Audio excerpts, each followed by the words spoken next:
The first rays of sunlight stretched across the desert, painting the sky in hues of orange and gold. Elena Martinez unlocked the door of the Desert Bloom Cafe, inhaling the familiar scent of coffee beans and fresh dough. The cafe sat at the heart of El Paso Verde, a small town where life moved slowly and gossip traveled faster than tumbleweed. It was just another morning, but Elena couldn't shake the tension in her gut. Years of training had left her with an instinct that never dulled, no matter how long she tried to leave her past behind. For now, she ignored it. She had eggs to scramble, tables to wipe, and customers to serve. As the cafe filled with regulars, farmers, shopkeepers, and mechanics exchanging small-town news, Elena caught sight of her 12-year-old son, Diego, sitting by the counter. His dark hair was messy, and he was focused on his math homework. "Need help with that?" she asked, wiping her hands on a towel. "I got it," he muttered, though his frustrated scribble said otherwise. The bell above the door jingled, and Deputy Reyes entered. He tipped his hat in greeting. "Morning, Elena. Got my usual ready?" "Coming right up," she replied, pouring him a cup of black coffee. "Anything new in town?" she asked, keeping her voice casual. Reyes frowned, stirring his coffee. "Heard some folks say they've seen out-of-towners hanging around. Black SUVs, tinted windows. Might be nothing, but, well, you know how things get near the border." Elena's hands paused for a fraction of a second before resuming. "Probably tourists passing through," she said lightly. But deep down, the tension in her gut tightened. Black SUVs were never a good sign. "Hope you're right," Reyes replied, though his tone suggested otherwise. The first incident happened 3 days later. Elena arrived at the cafe early, only to find graffiti sprayed on the back wall. It was a crude warning, a snake wrapped around a dagger. She stared at it for a long moment before grabbing a bucket and sponge. As she scrubbed, her mind raced. The symbol belonged to the Los Halcones cartel, a violent group that had recently expanded their operations along the border. But why would they target her cafe? Later that day, a group of unfamiliar men entered the cafe. They ordered coffee but didn't touch it. Instead, they sat in a corner booth, quietly observing the room. Elena felt their eyes on her, every instinct screaming at her to be cautious. She casually adjusted the mirrors on the walls, giving herself better sight lines. When the men finally left, she memorized their faces and the license plate of their SUV. That night, she couldn't sleep. She lay awake, her mind flashing back to the years she had spent as La Sombra. She thought she had left that life behind, but the shadows seemed determined to follow her. The cartel's enforcer arrived on a Thursday evening. The sun was setting, casting long shadows across the cafe's parking lot. 3 black SUVs pulled in, engines rumbling like predators on the hunt. Elena was wiping down tables when the door opened, and 6 men walked in. They wore expensive suits, their movements calculated and deliberate. Leading them was Javier El Tigre Morales. He was tall, with a scar cutting across his jaw and cold, predatory eyes. "Señora Martinez," he greeted, his voice smooth and dangerous. "You've got a nice place here. It'd be a shame if something happened to it." Elena set her rag down and walked to the counter, her face carefully neutral. "Can I help you?" Morales smiled. "I'm here to offer you a business opportunity. Protection, in exchange for a small fee. You wouldn't want any accidents." The cafe fell silent. Regulars watched from their seats, tension crackling like static electricity. Diego peeked out from the kitchen, worry etched on his face. "I don't need protection," Elena said evenly. "Everyone needs protection," Morales replied, his smile widening. "Especially when they have a family to think about." Elena's jaw tightened, but she kept her voice calm. "You've made your offer. I'm not interested." Morales placed a business card on the counter. "Think it over. We'll be in touch." He turned to leave, but paused at the door. "You've got a beautiful son. It'd be a shame if anything happened to him." The threat hung in the air like poison. Elena's hands clenched into fists beneath the counter. As soon as the SUVs pulled away, Deputy Reyes approached her. "That was Morales," he said grimly. "You know who he is?" "I know," Elena replied quietly. "If they're threatening you, I can get the sheriff involved. I can handle it." Reyes hesitated, studying her face. You know, sometimes I get the feeling there's more to you than just being a great cook. Elena forced a smile. I'm just a mom trying to run a cafe. But as she watched the tail lights disappear into the distance, she knew the truth. Morales had made his first mistake, and if he continued, he'd soon learn that some people are far more dangerous than they appear. Later that night, Elena drove out to a storage unit on the outskirts of town. The padlock was undisturbed, but she checked for any signs of tampering. Inside, she found the tools of a life she had tried to forget: tactical gear, weapons, forged passports. Everything was exactly as she had left it. She ran her fingers over a sleek black rifle, memories flooding back. Missions in hostile territories. Night raids. The faces of men she had killed. She wasn't proud of what she had done, but she had been good at it. And now, it seemed those skills would be needed again. This time, it's for Diego, she whispered to herself. The shadows of her past were stirring to life. Morales thought he could intimidate her, but he had no idea who he was dealing with. Elena Martinez was done hiding. Over the next few days, Elena made subtle changes to the cafe. She rearranged tables to create better sightlines, reinforced the doors and windows, installed new locks and security cameras. She also began gathering intelligence. Through old contacts, she learned that Morales had orders to establish a foothold in El Paso Verde. The cartel saw the town as a strategic point for smuggling operations, but Elena had other plans. When Diego asked why she was suddenly so focused on security, she gave a vague answer about safety. He didn't push further, though the worry in his eyes remained. Morales and his men would come back. That much was certain. But this time, Elena would be ready. Because when they did, they wouldn't be facing a helpless single mother. They'd be facing La Sombra, and she wasn't going to let them win. Elena sat in her small office behind the cafe, her phone pressed to her ear. On the other end of the line was Gabriel Ortiz, an old ally from her intelligence days. They hadn't spoken in nearly a decade, but when she called, he didn't hesitate to answer. I heard about Morales, Gabriel said, his voice low and cautious. Los Halcons have been making moves across the border. They've taken over smuggling routes, blackmailing, or killing anyone who stands in their way. They're here now, Elena replied. They threaten my son. Gabriel cursed under his breath. You need to disappear, Elena. They won't stop. I'm not running, she said firmly. I need intel. Weak points, vulnerabilities, anything I can use to stop them. Gabriel sighed. You're going to war, aren't you? I'm protecting my family, she corrected. You know where I can reach you. She hung up and leaned back in her chair, staring at the ceiling. The weight of her decision pressed heavily on her. She wasn't just putting herself at risk. If she failed, the entire town could suffer. But failure wasn't an option. The cartel began its campaign of intimidation in earnest. Businesses across El Paso Verde were vandalized or visited by armed men. Word spread quickly. Some owners reluctantly accepted the cartel's offer of protection, while others resisted. The town became divided. Those who paid the cartel tried to avoid conflict, looking the other way as their neighbors suffered. Those who refused to pay, like Elena and Teresa Jimenez, became targets. Deputy Reyes made his rounds, gathering reports from frightened residents. He stopped by the cafe one evening, his expression grim. They're tightening their grip, he said. We've had 6 more complaints in the last 2 days. Nobody wants to file official reports, though. They're scared. That's exactly what Morales wants, Elena replied, wiping down the counter. And what about you? Reyes asked, giving her a pointed look. Are you scared? Elena met his gaze. I've seen worse. Reyes studied her for a moment before nodding. Just be careful. I don't want to see you or Diego get hurt. Elena appreciated his concern, but she knew that care alone wouldn't stop what was coming. The town was on the edge of collapse, and unless someone pushed back, Morales would claim it piece by piece. Diego found the hidden storage room behind the cafe late one night. He had been searching for extra supplies when he stumbled upon a locked door Elena had always kept off limits. Curiosity got the better of him, and he managed to pick the lock using a trick his friend Tyler had shown him.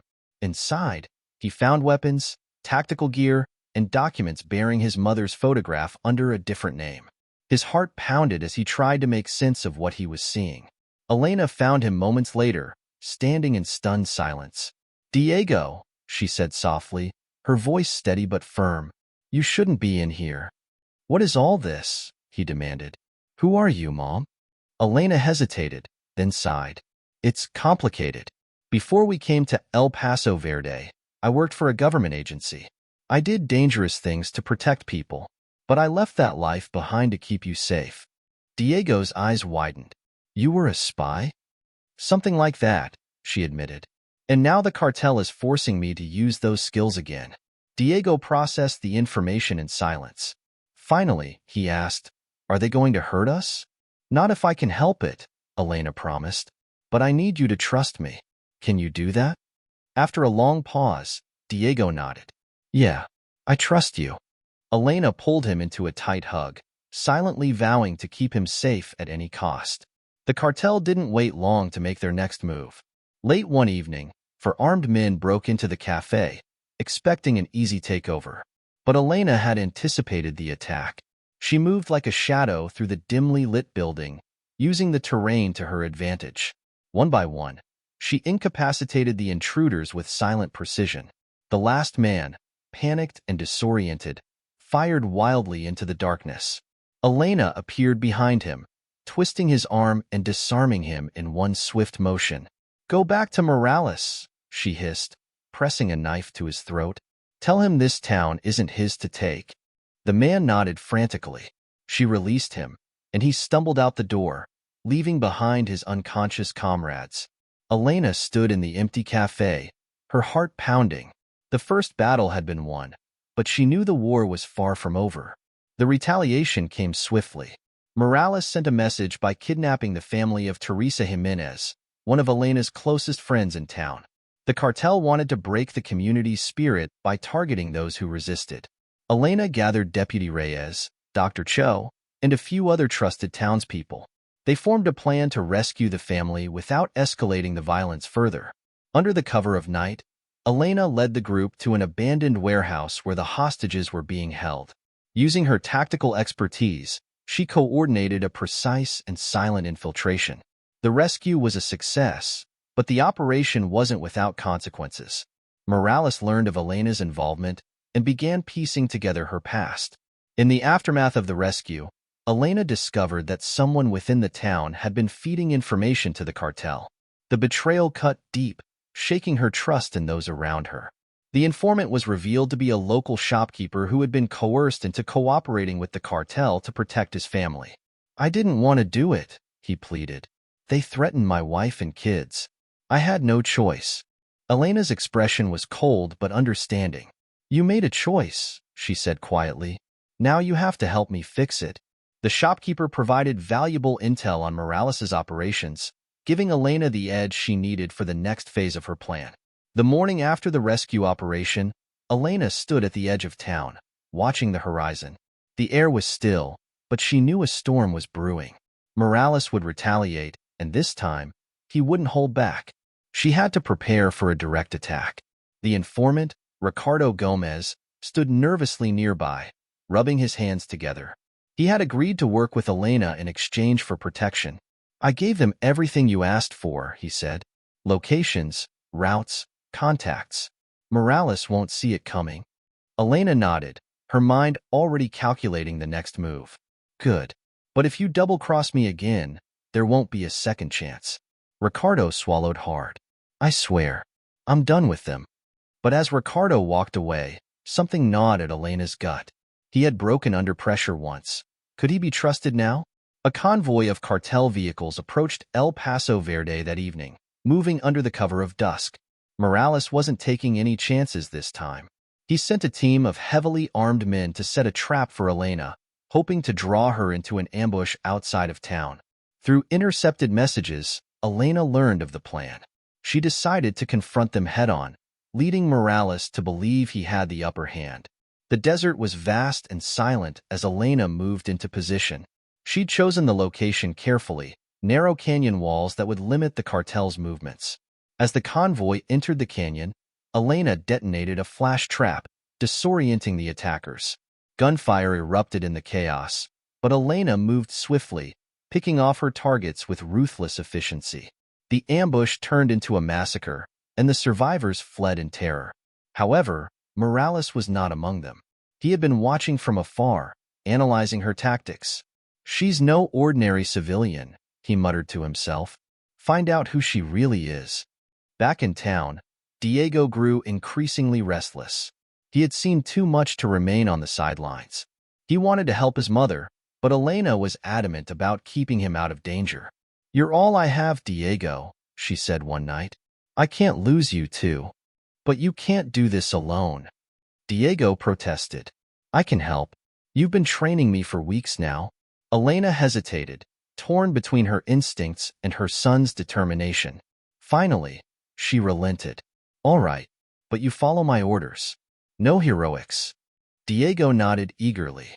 Together, they began preparing for what they knew would be the final confrontation with Morales. Just as Elena was closing the cafe for the night, her burner phone rang. The voice on the other end froze her in place. "Hello, Sombra," said Hector Zamora, the former leader of the cartel she had dismantled years ago. "Zamora," she whispered, "you're supposed to be dead. I've been alive and well, watching from the shadows. And I hear you've been making trouble for my friend Morales." Elena's grip on the phone tightened. Zamora had been one of the most ruthless cartel leaders in Mexico, responsible for atrocities that still haunted her nightmares. She thought she had killed him during a raid in Monterrey, but clearly, she had been wrong. "What do you want?" she demanded. "To settle an old debt. You destroyed my empire. Now, I'm going to destroy everything you love."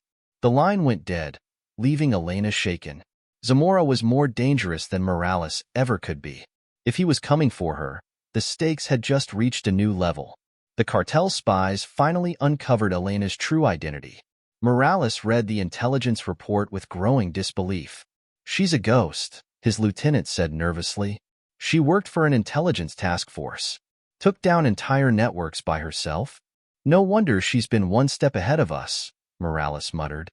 He slammed the folder shut. "But ghosts can bleed, and when they bleed, they die." Morales knew he had to strike hard and fast. He ordered a full-scale assault on El Paso Verde, intending to overwhelm Elena with sheer numbers. The attack came at dawn. Cartel trucks and SUVs swarmed into town, armed men pouring into the streets. Morales's forces set fire to several businesses, trying to flush out any resistance. Elena and Deputy Reyes had anticipated the assault. They had fortified key locations, turning the cafe and nearby buildings into defensive strongholds. Townspeople who refused to submit to the cartel joined the fight, armed with whatever weapons they could find. The battle was fierce and chaotic. Elena led the defense with surgical precision, using her knowledge of urban warfare to outmaneuver the attackers. Diego, despite her earlier fears, proved his worth by guiding frightened residents to safety. "Stick to cover," Elena shouted, firing from a second-story window. "Don't let them pin you down." The tide began to turn in their favor. One by one, Morales's men fell or fled. Morales himself, realizing he was losing control, tried to retreat. But Elena had other plans. Elena cornered Morales near the edge of town. He was wounded, his confidence shattered. "You should have left when you had the chance," Elena said, her voice cold and steady. "You think killing me will end this?" Morales sneered. "Zamora will burn this town to the ground." Elena didn't flinch. "Zamora's next." With a final shot, she ended Morales's reign of terror. The town grew quiet as the remaining cartel forces scattered into the desert. As the fires in El Paso Verde were extinguished, Elena knew the war wasn't truly over. Zamora's threat loomed on the horizon. He wouldn't stop until he had his revenge. Deputy Reyes approached her, blood-stained but alive. "We won today," he said. "But what now?" "We prepare," Elena replied, "because the real fight is just beginning." Elena stood on the rooftop of the cafe, watching the desert stretch endlessly into the horizon. The fires from the cartel assault had been extinguished, and for now, the town was quiet. But the peace wouldn't last.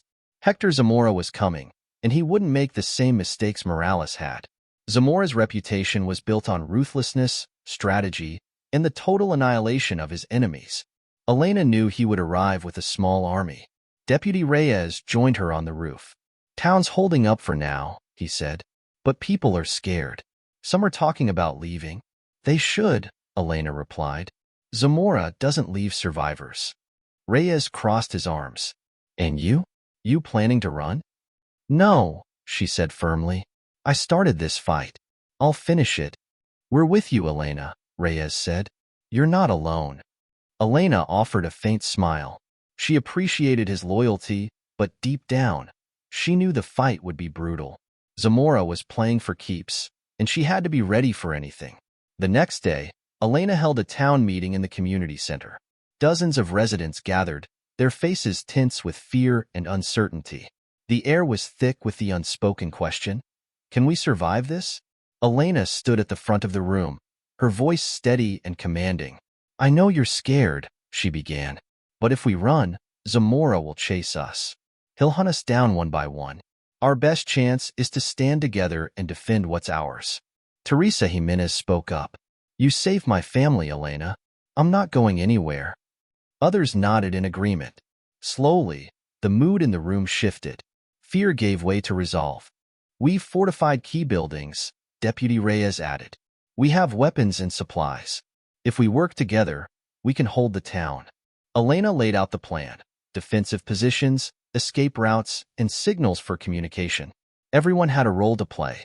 It was a risky strategy, but it was their best shot at survival.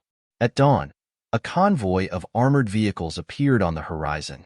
Unlike Morales's chaotic approach, Zamora's men moved with disciplined precision. They spread out in a coordinated assault pattern, cutting off all roads leading into and out of El Paso Verde.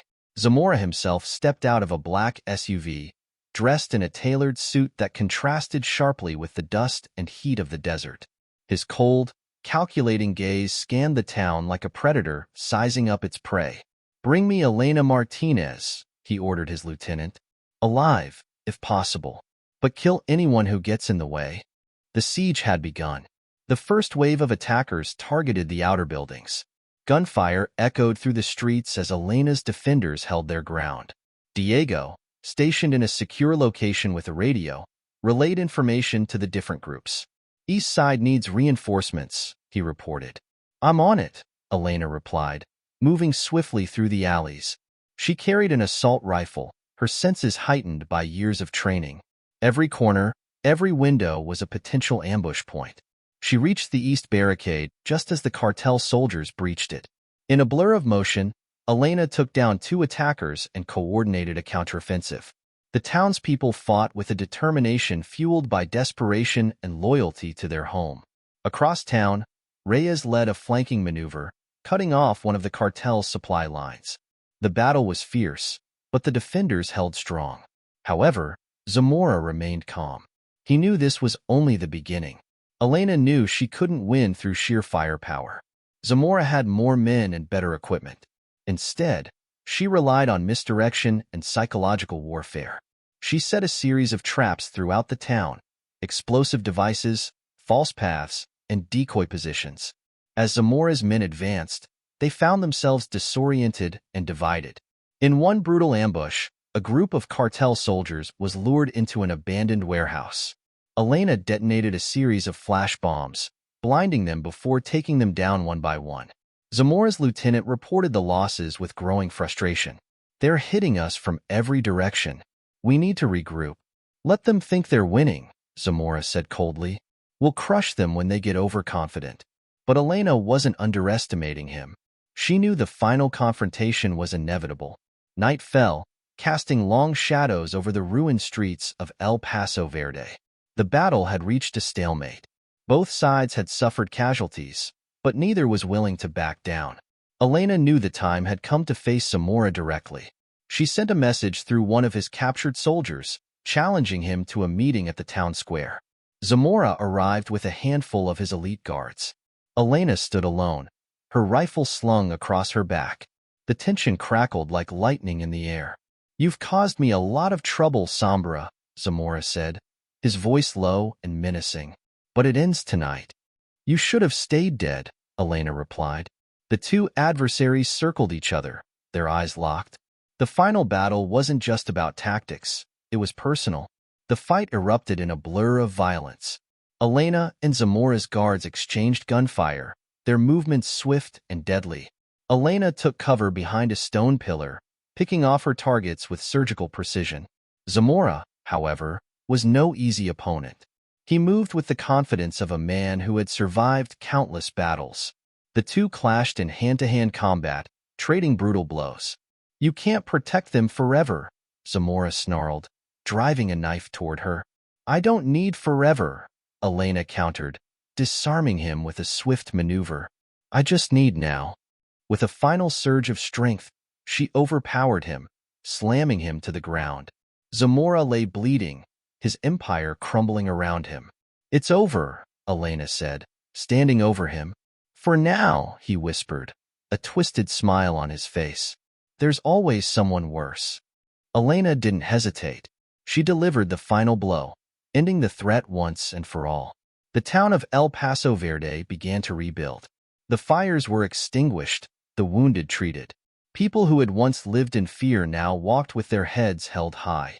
Deputy Reyes approached Elena as she stood outside the cafe. "You did it," he said. "We all did," she replied. Diego joined them, his face filled with pride and relief. "What happens now?" he asked. Elena looked out over the town she had fought to protect. "We move forward. Together." For the first time in years, she felt a sense of peace. The shadows of her past would always be there, but they no longer controlled her. El Paso Verde was her home, and she would defend it with everything she had. A month had passed since the final battle with Hector Zamora. The scars of the conflict were still visible throughout El Paso Verde. Burned-out buildings, shattered windows, and bullet holes in walls. But the spirit of the town had changed. People who had once been fearful now walked with a renewed sense of unity and purpose. Volunteers worked day and night to repair damaged homes and businesses. The Desert Bloom Cafe reopened as a hub for community meetings and meals. Elena stood behind the counter, serving coffee to the locals. It was a normal day, but every moment felt different. She had fought to protect these people, and now they looked to her not just as a cafe owner but as a leader. Deputy Reyes entered, tipping his hat as he sat at the counter. "Town's coming back together faster than I thought," he said. "People are stronger than they realize," Elena replied, handing him a cup of coffee. Reyes leaned forward, lowering his voice. "Word's spreading about what happened here. Other towns along the border are talking about standing up to the cartels too." Elena smiled faintly. "Good. Fear is their greatest weapon. If we can take that away, they lose control." The deputy nodded. "Still, you know they won't forget about this place. There's always someone waiting to fill the power vacuum." "I know," Elena said softly, "but this time, we'll be ready." Diego had changed in the weeks following the siege. He walked with more confidence, his shoulders squared and his gaze steady. The boy who had once hesitated to speak up now took on new responsibilities, helping organize supply runs and coordinating volunteers. One afternoon, he approached Elena while she was repairing a broken window at the cafe. "Mom, I've been thinking," he began, rubbing the back of his neck. "You've taught me a lot about defending myself and others. I want to keep learning." Elena paused, setting down her tools. "You're already doing more than I could have expected, Diego." "I'm serious," he insisted. "I don't just want to be protected. I want to be ready, in case something like this ever happens again." Elena studied him for a long moment. Diego had grown up faster than she had wanted, but he wasn't a child anymore. He had proven his courage and resilience. "All right," she said finally, "but training doesn't just mean knowing how to fight. It means understanding when not to. Can you handle that?" "I can," he said with conviction. And so, Elena began teaching him in earnest. Tactical awareness, self-defense, survival strategies, skills she had once used to stay alive in the darkest corners of the world. Diego absorbed it all with a determination that reminded her of herself at his age. One evening, Elena received a letter addressed to her by her old alias, La Sombra. The handwriting was unfamiliar, but the message was clear. "We know what you did. The world hasn't forgotten." Elena burned the letter after reading it. She had expected repercussions from her past, but seeing it spelled out reminded her that the fight was never truly over. Later that night, she sat with Deputy Reyes on the steps of the town hall.